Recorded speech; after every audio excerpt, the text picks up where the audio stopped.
Hello everyone, welcome to Twashta. This is a question from CSR Net December 2019 paper from section B. Which one of the following lipid soluble hormones can interact with the cell surface receptor? So as is mentioned in the question, these all are lipid soluble hormones. Broadly speaking, there are two types of hormones: lipid soluble hormones that are hydrophobic in nature and protein or peptide hormones that are hydrophilic in nature. So the protein hormones cannot enter the cell by crossing the cell membrane, as they are hydrophilic in nature, so they need to interact with a cell surface receptor to convey their signal to the cell. The examples of these protein hormones are these neuropeptides, enkephalins, endorphins, all the growth factors, platelet derived growth factor, epidermal growth factor, nerve growth factor, then all other hormones like insulin, glucagon, follicle stimulating hormone, thyroid stimulating hormone. These are all protein hormones.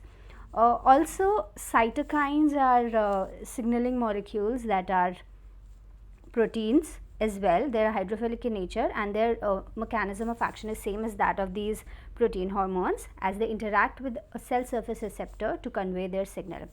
Now on the other hand, we have steroid hormones, and steroid hormones can easily cross the cell membrane as they are hydrophobic in nature, and they convey their signal by directly entering the cell. So the examples include testosterone, estrogen or estradiol, progesterone, and corticosteroids like glucocorticoids and mineralocorticoids. One thing to be noted about these steroid hormones is that they are derived from cholesterol, that is, they are made from cholesterol. Another example is that of thyroid hormone.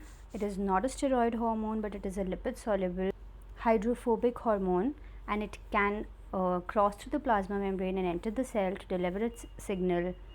So it also does not require a cell surface receptor to interact with.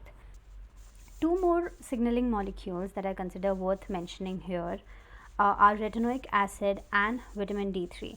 Because of their hydrophobic character, they can easily diffuse through the plasma membrane to bring about their action. So they are similar to these lipid soluble hormones, but exceptions are always there.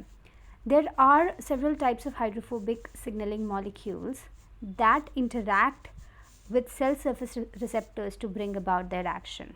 For example, we have prostaglandins, prostacyclin, thromboxane, and leukotriene. They belong to a class of lipids called eicosanoids.